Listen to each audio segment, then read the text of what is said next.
ଶିମିଳିପାଳ ଜାତୀୟ ଉଦ୍ୟାନ ମାନ୍ୟତା ପାଇବା ପରେ ଏହା ମୟୂରଭଞ୍ଜ ଜିଲ୍ଲା ପାଇଁ ଗର୍ବ। ହେଲେ ଶିମିଳିପାଳ ପାଦଦେଶରେ ଏବେ ଶହ ଶହ ବେଆଇନ ପଥର ଖାଦାନ ସକ୍ରିୟ। ତେଣୁ ଏହାର ଜୈବମଣ୍ଡଳ ସହିତ ଜଙ୍ଗଲ ଏବଂ ବନ୍ୟପ୍ରାଣୀଙ୍କ ଭବିଷ୍ୟତ ଏବେ ଅନ୍ଧକାର ମଧ୍ୟକୁ ଠେଲି ହେବାକୁ ବସିଛି। ଖୋଲାଖୋଲି ଭାବେ ଏହି ବେଆଇନ ପଥର ଖାଦାନ ସମ୍ପର୍କରେ ପ୍ରଶାସନ ସବୁ ଜାଣିଛି ଏବଂ ବୁଝିଛି। ହେଲେ କେଉଁ ଅଦୃଶ୍ୟ ଶକ୍ତି ଚାପରେ କାର୍ଯ୍ୟାନୁଷ୍ଠାନ ନେଉନାହିଁ ତାହା ସମସ୍ତଙ୍କୁ ଆଶ୍ଚର୍ଯ୍ୟ କରିବା ସହ ନାନା ପ୍ରଶ୍ନବାଚୀ ସୃଷ୍ଟି କରିଛି।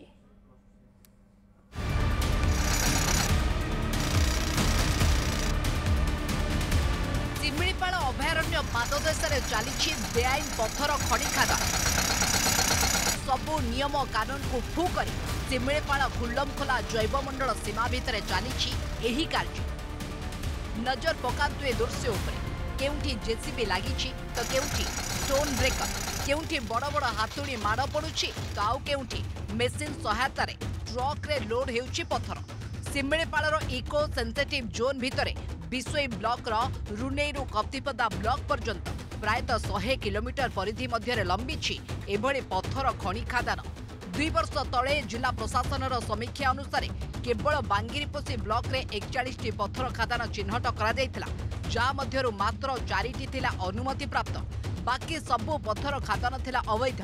हेले एबे बिसोई श्यामाखुंटा बड़साही उदला कप्तिपदा ब्लॉक गुड़िकर चलीथिबा अवैध पत्थर खादान को देखिले एही संख्या केते होइथिबो ताहा आपण अनुमान करंतु। एपटे जंगल विभाग केवल जंगल भितरे शिकारी पछरे पड़ी सब बेआईन खनि खनन किभली वन विभाग खनि पुलिस विभाग नजर को आसुना।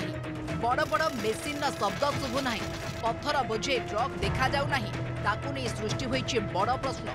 अंततः इको सेंसिटिव जोन लगी उद्दिष्ट 10 किलोमीटर सीमा को जदि कड़ाकड़ी भाव में रक्षा करा न जाए तेरे भविष्य में शिमिळीपाळ जीवजंतु शून्य होइजिबे बोली कहिसंती परिवेशविद। तांकर निज स्वार्थ पाई शिमिळीपाळ आगामी भविष्य भितर केवल गछ आ पत्थर थिबो जीवजंतु नथिबे। डिनामाइट पाई चोरा पत्थर खादान पाई आउ आमर ऑफिसर मानकर दुर्बल मानसिकता पाई। बेआईन पत्थर खादान लगी जे केवल शिमिळीपाळ नष्ट हेबाक बसिछि ताहा नुहे। पत्थर खनिरो चोरा चालाण लगी जिल्लार साधारण जनतांकर घर द्वार निर्माण सहित सरकारी निर्माण मध्य कष्टकर हो पड़ी।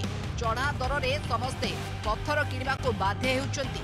बुद्धिजीवी मतरे खूब शीघ्र जिला प्रशासन एक स्पष्ट खनिज नीति प्रस्तुत करी सरकारी पत्थर उत्स नीलाम करने सहित बेआईन पत्थर खादान गुड़िक उपरे दृढ़ पदक्षेप ग्रहण न करिछि तेबे शिमिळीपाळ जैवमंडल अल्प दिन में ध्वंस होगा सहित हजार हजार कोटी टंकार राजस्व हराइबे सरकार।